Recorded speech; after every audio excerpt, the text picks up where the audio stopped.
Welcome to Christian Financial Perspectives, where you're invited to gain insight, wisdom, and knowledge about how Christians integrate their faith, life, and finances with a biblical worldview. Here's your host, Christian investment advisor, financial planner, and coach, Bob Barber. Well, Bailey, do you realize this is our 89th podcast? We're about to head into number 90. Can you believe that? My goodness, that's a lot of different topics we've covered. That's a lot of work. So, what are we going to talk about today? Today, Bob, we're talking about the traits to look for in a financial advisor. The traits to look for in a financial advisor. That's going to be a good one. Mm-hmm. I'm excited. What kind of traits would you look for if you were looking for a financial advisor? Well, I've said this to you before, but I really believe that a financial advisor serves as a shepherd for people to guide them through making wise decisions with their finances. And I do think that everything we do is spiritual, and everything that we do should have wise counsel speaking into it. So that's what I would look for in a financial advisor, is somebody who's going to shepherd the finances that we've been given by God so that we can steward them really well. That's beautiful. I tell you, that is awesome the way that you said that. I always tell people, Bailey, that for a Christian especially, financial decisions are spiritual decisions, and they need to be prayed about. So stewardship's really a big deal with you, and I'm glad that it is, because it's always a good idea to have wise counsel. There was a question I was thinking about when we were going to be doing this podcast today.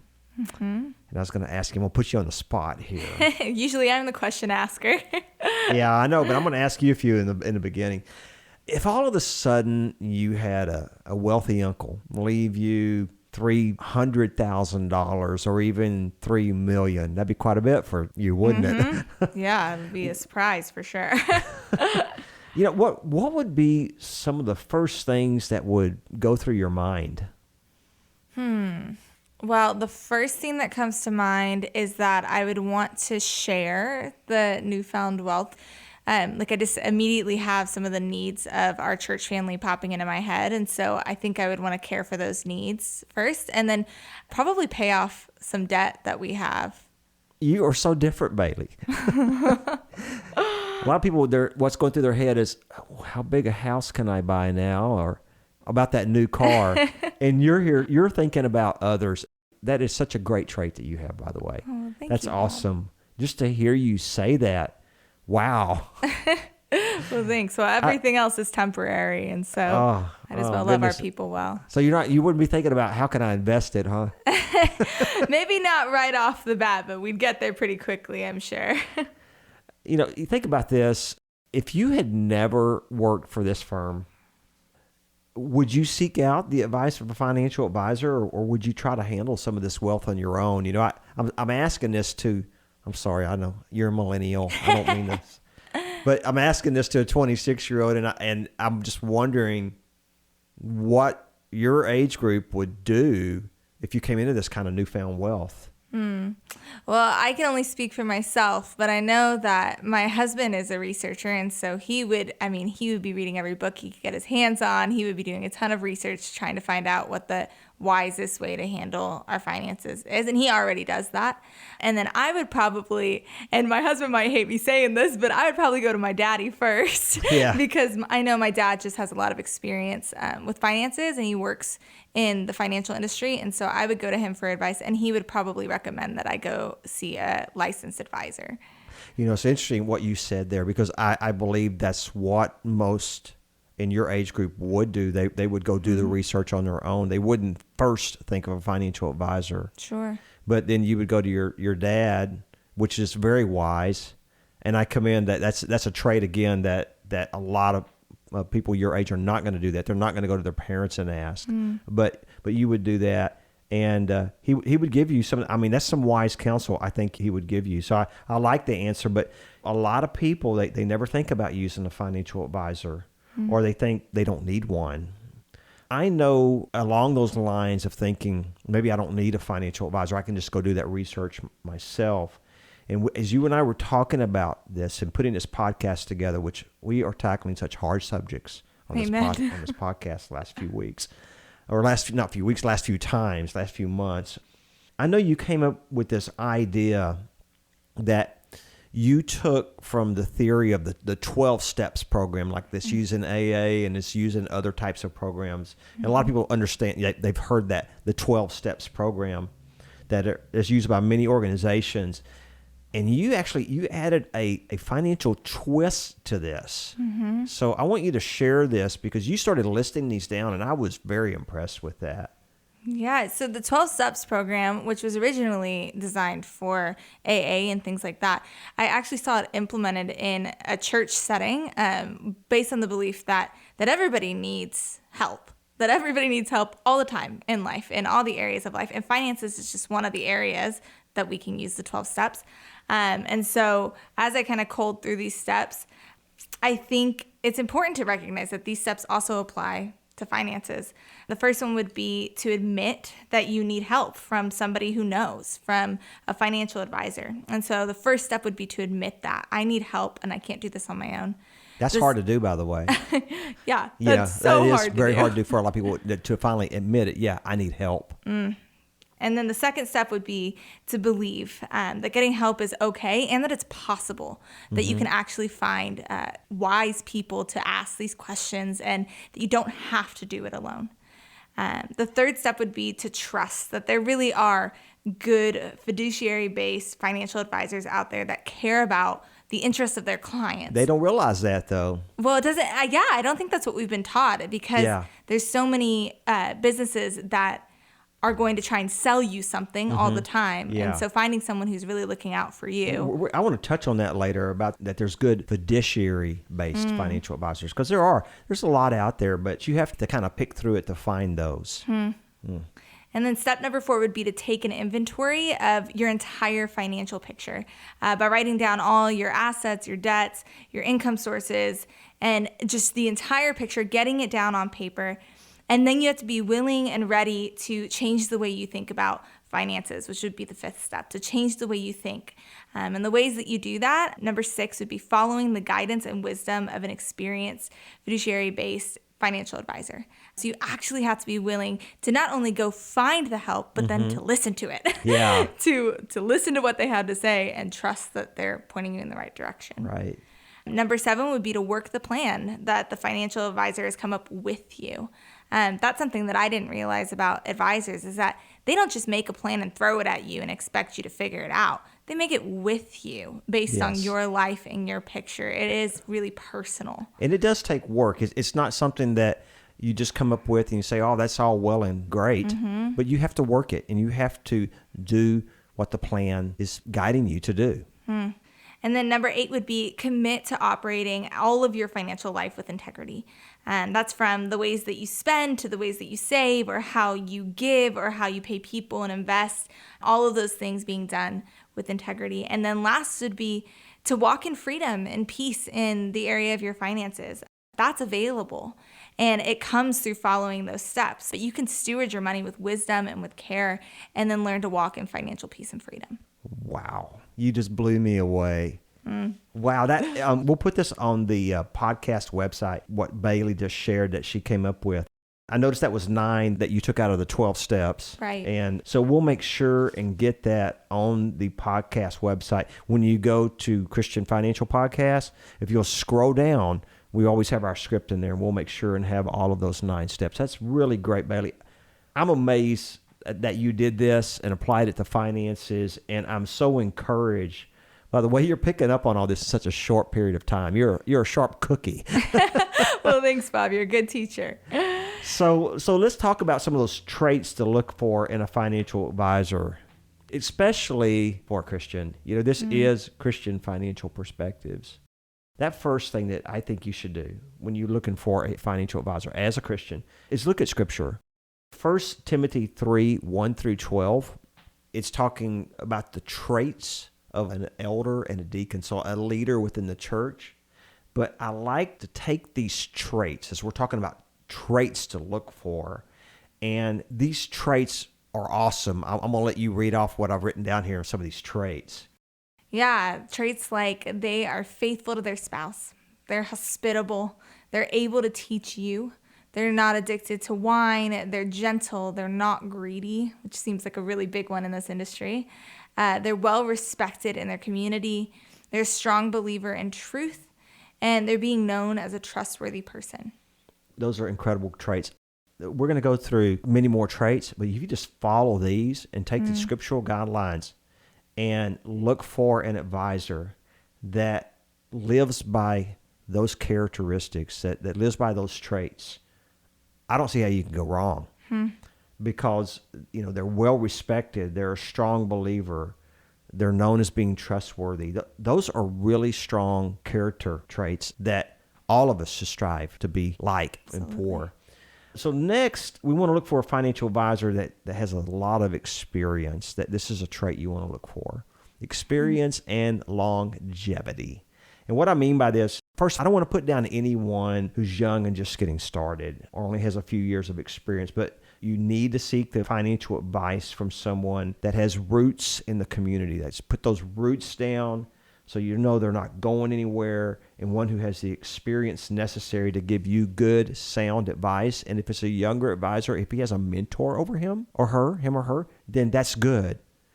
I say this from an older guy that's been doing the same thing for many, many years. And that consistency is so important. And when it comes to handling your finances, you don't want somebody that moves from here to there to there to there to there. You want somebody that has those roots down. I mean, I do. If I had somebody helping me, I would want somebody who has roots down, because I'm like, well, where'd they go if they, if they didn't? And as an example, I own the building, and we're all from here, and we have our roots in the community. Right. And how long have you been in this community doing this, Bob?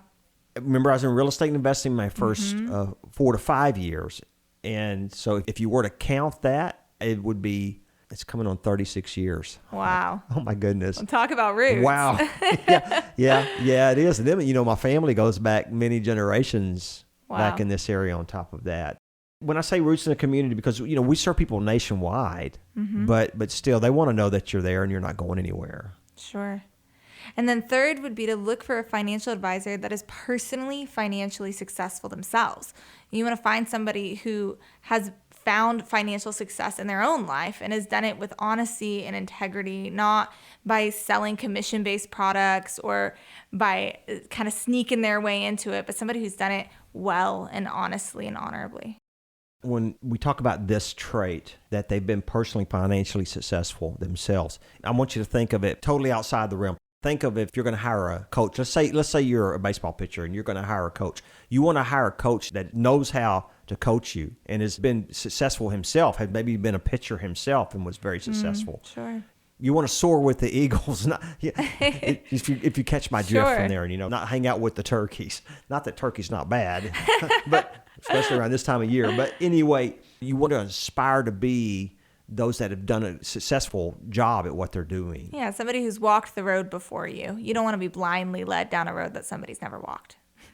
Another trait that I have here is to look for a financial advisor that surrounds themselves with a talented team of people, because I just really believe that no successful person does it by themselves. They have a good team behind them and people around them that are helping them. It's just so important, and you want to get to know the team members as well, because when you're looking for that financial advisor may be on vacation, they may have an illness come up or family that they need to go help. They need that team there, and you need to know that team is there to help in case he or she is not in the office or is unavailable for a couple of weeks. Sure. Because you need answers. In the financial world, answers need to come quickly. Because things are moving quickly all the time in the financial world. And that's why I'm just into it all the time. Also, you want to look for a financial advisor, when we talked about this earlier, that acts in a fiduciary capacity. And what does that mean? Well, that really means that the financial advisor is all about making decisions what is in the best interest of the client, not his own or her own, not their own interests. And that's what a fiduciary is. That's why we choose not to be commission-based here. I don't want to have any conflict of interest. I don't want a company saying, hey, we'll pay you a big commission if you'll sell our product, because that can create a conflict of interest. And that's not saying that all commission-based financial advisors are not great people. Sure. Not at all.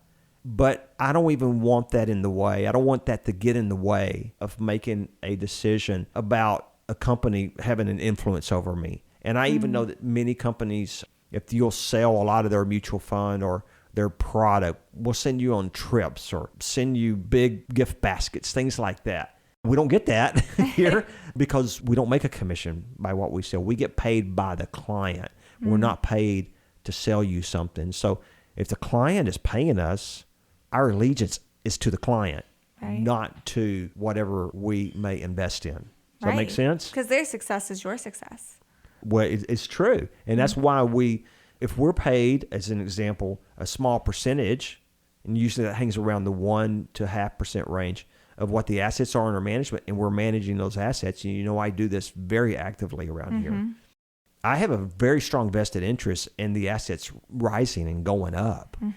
But I don't want to take a huge risk to do that either, because we have downturns in markets and it will hurt us as bad as it hurts the client. So we're on the same page as the client. Sure. And something that I've noticed that I think is really unique about that kind of fiduciary-based relationship is that it changes the conversation between you and the client, because you really are for their best interests. And so you care about the person, you care about them and their success. And I've watched clients walk out of our office kind of surprised by that relationship. Wow, I just met with an advisor and they seem to actually care about who I am and how things go for me. And so when their success is your success too, the way that you manage their assets changes, because you think, I know them, I know their family, I know what their life looks like. And I just think that's really unique and really beautiful. We have to. And we have to know what all the goals are and the dreams and the entire financial picture. It's like a good doctor that's going to do surgery on you. He needs to know your entire physical health before he goes in and starts making decisions that are going to affect you for the long term. And last for today, look for a financial advisor that really does, along those lines, seek to understand you, your background, and your personal situation, and how you got to where you are today, and how long that took. And then comes with truly an individualized personal solution and advises you and helps guide you through all the financial minefields that life throws at all of us. Bob, since working here and in my personal life, I've noticed that money has a way of touching all the areas of your life. Nothing is safe. Everything is affected by this thing. And that includes, your family, your career, where you live, what kind of car you drive, where your kids go to school, how you give, if you want to retire and how you're going to do that. Just everything that you could possibly think of. It's touched by money. It really does. You name so many things. I was just thinking of some others, like how you spend your vacations. You said how you give, your tax bracket, even how you vote. Sure. How you interact with the world, how you can retire, if you retire at all. So, yeah, and most people, as we come to the end here, they really feel most comfortable with picking a financial advisor that is as financially successful as themselves, or even a lot more. And that really makes sense. So bottom line, there's a lot of different kinds of financial advisors with different specialties. And whether that is picking CIS Wealth Management Group or another firm, pick one that understands you, that will cater to your best needs and your best interests from a fiduciary standpoint. Because, really this podcast, it is about helping you connect with an advisor that will serve you best by asking the right questions and looking at the traits that we've talked about today to help you decide. That's all for now.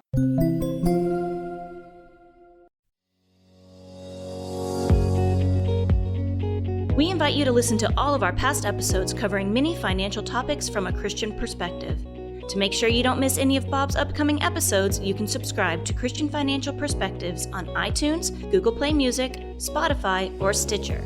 To learn more about integrating your faith with your finances, visit CISwealth.com or call 830-609-6986. Investment advisory services offered through Christian Investment Advisors, Inc., DBA CIS Wealth Management Group, a registered investment advisor. Comments from today's show are for informational purposes only and not to be considered investment advice or recommendations to buy or sell any company that may have been mentioned or discussed. The opinions expressed are solely those of the host, Bob Barber, and his guests. Bob does not provide tax advice and encourages you to seek guidance from a tax professional.